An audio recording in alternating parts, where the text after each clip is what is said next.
नमस्कार। चंद्रकांत भट्ट अमेरिका से।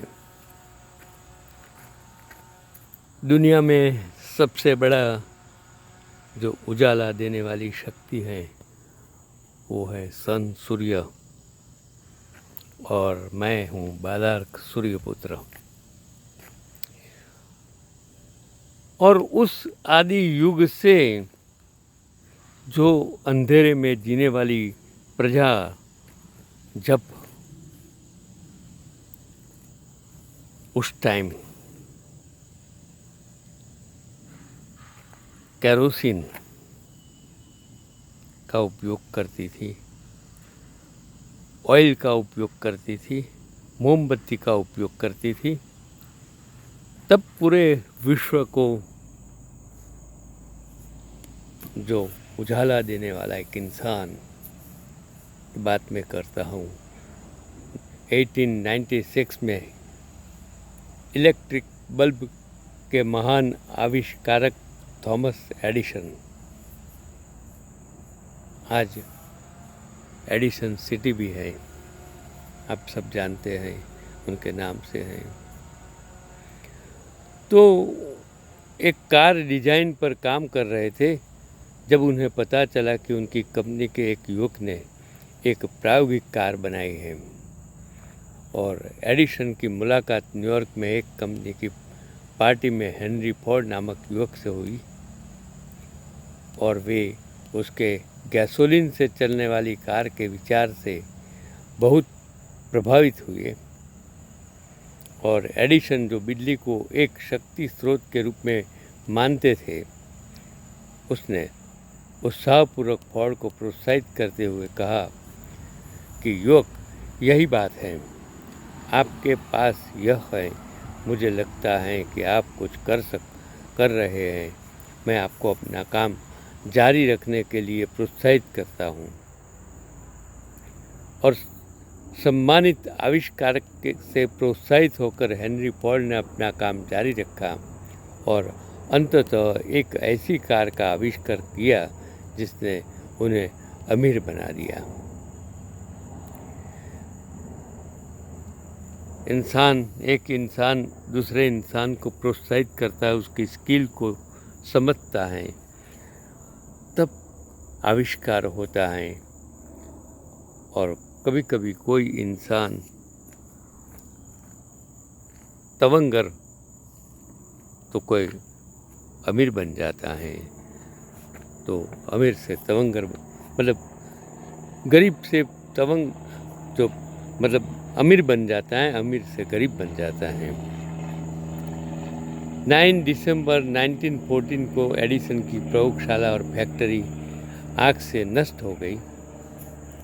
सोचिए क्या हुआ। एक इंसान, कब क्या होता है किसी को कुछ पता नहीं है। और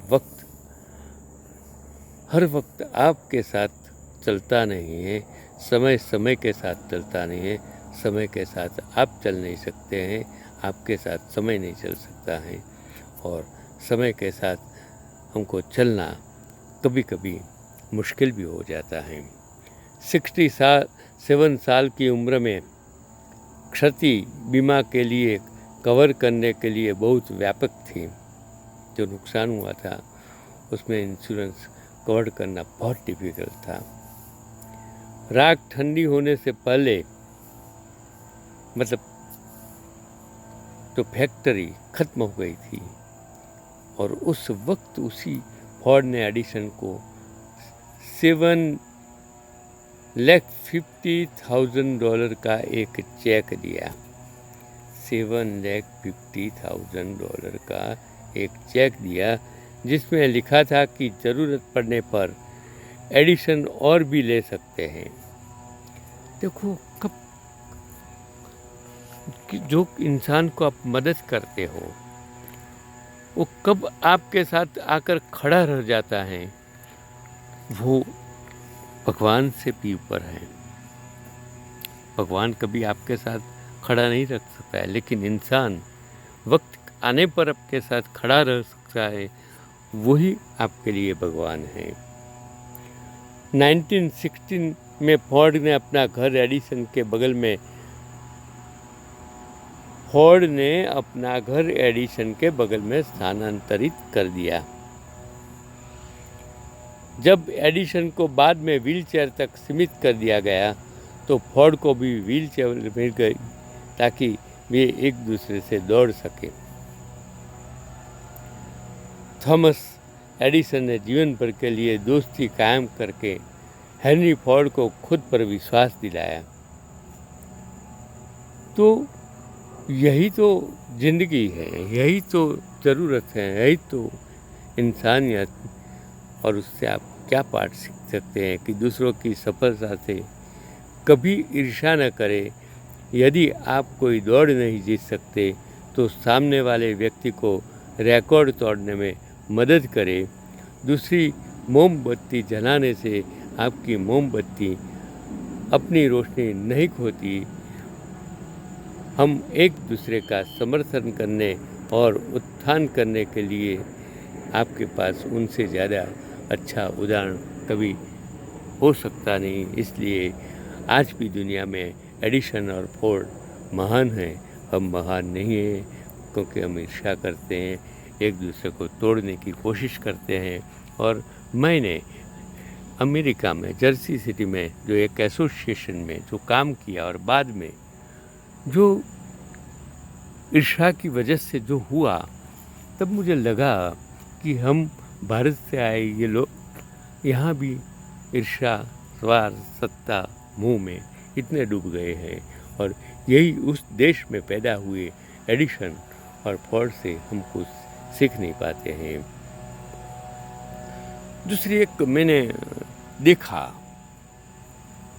जो पिक्चर देखा कि जो एक महिला का कंकाल है जिसका सिर उत्तर की ओर है, बाई कलाई पर सीप की चुड़िया की एक जोड़ी है जिसे हरियाणा के राखीगढ़ी स्थल पर खोजा गया।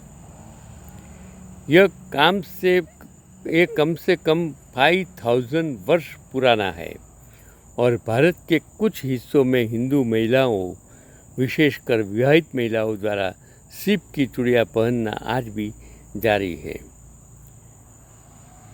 तो हम विष्णुपुरा प्रिया मणिपुरी इनका दिखावा करें तो उसमें असम में अपने इलाके की आदिवासी महिलाओं को ये चूड़ियाँ पहनने से देखा है, ऐसा उसका कहना है। ये हिंदू बंगाली विवाहित महिलाओं द्वारा पहने जाने वाले आभूषणों का अभिन्न अंग है और इन्हें शाखा कहते हैं और पोला मतलब लाल मुगा चूड़िया के संयोजन के साथ पहनते हैं। और राखीगढ़ी स्थल पर खुदाई से एक सुनियोजित शहर की खोज हुई जिसमें पक्की सड़कें, चौड़ी सड़कें, घरों से निकलने वाले सुएज को संभालने के लिए ईंटों से बनी नालियाँ, बारिश के पानी के संग्रह के लिए भंडारण प्रणाली, सोने और आभूषण बनाने के लिए भट्ठी और बहुत कुछ जो मिला है। ये लगभग 5000 वर्ष पुराना है। और जो हम भारत को सपेरों की भूमि कहते हैं, वो मुग़लों ने हमें अमीर बनाया कि अंग्रेज़ों ने हमें सभ्य बनाया। तो आप जो पाए गए मानव कंकालों के डीएनए विश्लेषण से साबित होता है कि वे स्वदेशी नहीं हैं। नकली आर्य आक्रमण प्रवास सिद्धांत पर एक और झटका उससे तुम साबित कर सकते हो, लेकिन ये सिद्धांत अभी भी हमारी अकादमी की किताबों में पढ़ाया जाता है। तो ये जो मैंने पढ़ा वो जो आपको बताया, और उसमें मुझे एक और चीज़ मिली कि आदिवासी शब्द जाति सूचक नहीं है। आदि मीन्स प्राचीनता, पुरातनता को दर्शाता है। वासी का अर्थ है निवासी। तो ये जो मैंने पिक्चर देखा, वो जो छवि जो गूगल से ली गई थी उसमें उसका मैंने बताया अब तक। तो एक और चीज़ आपको मैं आगे बताता हूँ कि आप जानते हैं कि तीर्थयात्रियों के उतरने से सदियों पहले मूल अमेरिकी भारतीयों ने कद्दू को अपने आहार में मुख्य भोजन के रूप में इस्तेमाल किया था। उन्होंने कद्दू की पत्तियों को भी सुखाया और उन्हें भूनकर चटाइयाँ बनाई और पौराणिक कथाओं में से एक के रूप में कद्दू को मकई और फलियों के साथ उगाया जाता था। और कृषि की 3 बहनें भारतीय कद्दू की लंबी पत्तियों को खुली आग पर भूनकर भी खाते थे। जब वहाँ बसे लोग पहुँचे तो उन्होंने भारतीयों द्वारा उगाए गए कद्दू देखे और जल्द ही कद्दू उनके आहार का प्रमुख हिस्सा बन गया। और आज की तरह शुरुआती निवासियों ने डेजर्ट से लेकर सूप तक विभिन्न प्रकार के व्यंजनों में उसका उपयोग किया। और ऐसा माना जाता है कि कद्दू पाई की उत्पत्ति तब हुई जब उपनिवेशवादियों ने कद्दू के शीर्ष को काट दिया, बीज हटा दिए और फिर इसे दूध, मसालों और शहद से भर दिया। फिर कद्दू को बुझती हुई आग की गर्म राख में पकाया गया। तो तीर्थयात्रियों के उतरने से पहले सदियों पहले मूल अमेरिकी भारतीयों ने कद्दू को अपने आहार में मुख्य भोजन के रूप में इस्तेमाल किया था। तो ये जो बात जो पौराणिक कथाओं में बताई गई है तो उसमें कद्दू यहाँ कितना उपयोग होता है। जब कोई त्यौहार होता है तब कद्दू घर पर रखे जाते हैं, ये देखा है। तो आप समझो कि कभी कभी कोई चीज़ एक देश से दूसरे देश तक चली जाती है।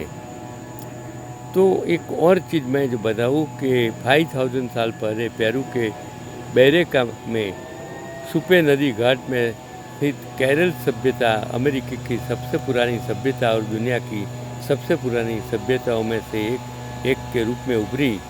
इस उन्नत समाज ने भूकंप के प्रति अपना भूमि की संवेदनशीलता और तारों का अध्ययन करके जलवायु परिवर्तन की भविष्यवाणी करने की उनकी क्षमता की उल्लेखनीय समझ का प्रदर्शन किया। और वैज्ञानिक जांच, अध्ययन, समस्या समाधान और नवाचार के प्रति उनकी असाधारण प्रतिबद्धता ने उन्हें दूरदर्शी अग्रदूतों के रूप में प्रतिष्ठित किया। और नवोन्मेषी वास्तुकला और खगोल विज्ञान भूकंप के निरंतर खतरे का सामना करते हुए केरल ने सरल वास्तुशिल्प रणनीतियों विकसित की। उन्होंने अपने चबूतरे के पीछे चिकरास पत्थरों से भरे पौधों के रेशों से थैलों द्वारा समर्थित दीवारों का निर्माण किया और इन संरचना ने भूकंपीय तरंगों को प्रभावी ढंग से फैलाया और संरचनाओं को मजबूत किया और भूकंप से होने वाली क्षति को कम किया। और उनकी वैज्ञानिक रुचियाँ आसमान तक फैली हुई थी। और केरल ने एक छत और सीढ़ियों से सुसज्जित एक भूमिगत वेधशाला का निर्माण किया, जिसका उपयोग आकाशीय गतिविधियों पर नजर रखने के लिए किया जाता था। इस वेधशाला के भीतर पत्थर के संरेखण ने खगोलीय सिद्धांतों की उनकी सावधानीपूर्वक समझ को प्रदर्शित करते हुए सूर्य, चंद्रमा और सितारों की कक्षाओं को सावधानीपूर्वक ट्रैक किया। और प्राकृतिक तत्वों का दोहन केरल के विशेषज्ञों ने हवा और आग में हेरफेर करने के लिए 1797 में यूरोप में आधिकारिक तौर पर मान्यता प्राप्त वेंचुरी प्रभाव का इस्तेमाल किया। और उन्होंने प्राकृतिक तत्वों में हेरफेर करने के अपने कौशल का प्रदर्शन करते हुए भूमिगत वेंटिलेशन चैनल बनाए, जिससे मैन्युअल हस्तक्षेप के बिना आग को बनाए रखा जा सके। और कृषि की दृष्टि से केरल ने रंगीन कपास उगाने की उत्कृष्टता हासिल की, जिससे देशी किस्मों से परे कई प्रकार के रंग पैदा हुए। इस कृषि नवाचार ने उनकी परिष्कृत कृषि विशेषज्ञता और अनुकूलनशीलता का प्रदर्शन किया। और सतत अभ्यास और पर्यावरण संबंधी पुरातत्वविदों ने 25 केरल बस्तियों की पहचान की है, जिसमें से 11 की सक्रिय रूप से जांच की जा रही है।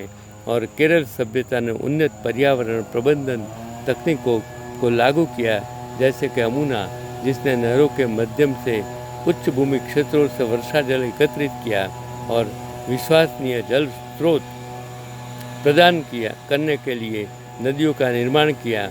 और केरल की विरासत केरल की उपलब्धियों द्वारा प्राचीन सभ्यता की सरलता और संसाधनशीलता को रेखांकित करती है। विज्ञान और संस्कृति में उनकी प्रगति अपने समय की चुनौतियों पर काबू पाने और अग्रणी नवाचारों की एक स्थायी विरासत बनाने के गहरे दृढ़ संकल्प से प्रेरित थी। ये एक और भी कहानी केरल की मैंने बताई, जो विज्ञान के क्षेत्र में, भौगोलिक क्षेत्र में, ऐतिहासिक क्षेत्र में और तकनीकी क्षेत्र में खूब आगे बढ़ी हुई एक संस्कृति है। आज का एपिसोड में मैंने इतने सारे चीज़ आपको जो दुनिया भर में हैं वो बताने की कोशिश की है। चंद्रकांत विभट, अमेरिका।